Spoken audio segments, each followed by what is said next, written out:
नमस्कार. जय श्रीराम. मंडळी, आपल्याला रामायणाची कथा सगळ्यांना माहीत आहे. मर्यादा पुरुषोत्तम प्रभू रामचंद्रांनी रावणाचा वध केला आणि त्यानंतर अयोध्येच्या राजसिंहासनावर त्यांचा राज्याभिषेक झाला. भगवान रामचंद्रांचा राज्याभिषेक झाल्यानंतर प्रभू रामचंद्रांनी जे अयोध्येचं राज्य केलं, जे राज्य चालवलं, त्याला उत्तर रामायण असे म्हणतात.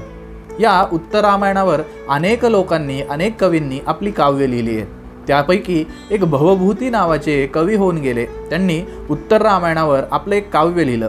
त्या काव्यामध्ये ते एक कथा सांगतात. झालं असं, प्रभू रामचंद्रांची बहीण शांता ही ऋष्यशृंगांना देण्यात आली होती. ज्या ऋष्यशृंगांनी दशरथांकडून पुत्र कामेष्टी यज्ञ करविला होता.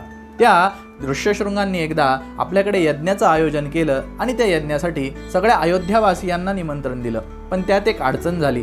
नेमकं त्यावेळी सीतामाता गर्भवती होत्या. त्यामुळे सगळ्यांनी वसिष्ठांकडे प्रश्न मांडला की काय करावं, सीतामाता गर्भवती आहेत, यज्ञाला कसं जावं.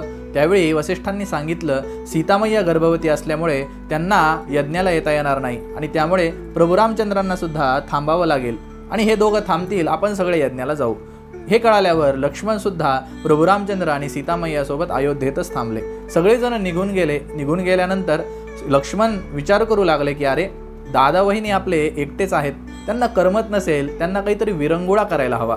त्यामुळे लक्ष्मणाने काय केलं, एका चित्रकाराला बोलवलं आणि त्या चित्रकाराला सांगितलं, हे बघ, मी ना तुला एक दालन रिकामं करून देतो. त्या दालनात प्रभू रामचंद्रांच्या जन्मापासून ते आजपर्यंतची सगळी चित्र काढायची, मी ती प्रभू रामचंद्रांना दाखवणार आहे. त्यानुसार त्या चित्रकाराने ती सगळी चित्र काढली आणि लक्ष्मण प्रभू रामचंद्रांना घेऊन त्या दालनात आले.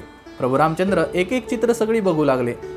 रामाचा जन्म झाला, बालपण झालं, विश्वामित्राकडे गेले, यज्ञाचं रक्षण केलं, सीतामय्याचं स्वयंवर झालं, त्यानंतर राम आणि रावणाचं युद्ध झालं आणि त्यानंतर राज्याभिषेक झाला आणि आजपर्यंतची सगळी चित्र प्रभू रामचंद्रांनी बघितली आणि प्रभू रामचंद्रांचं मन थोडं खिन्न झालं, अप्रसन्न झालं, उदासीन झाले आणि त्या दालनातून काही न बोलता बाहेर येऊन बसले.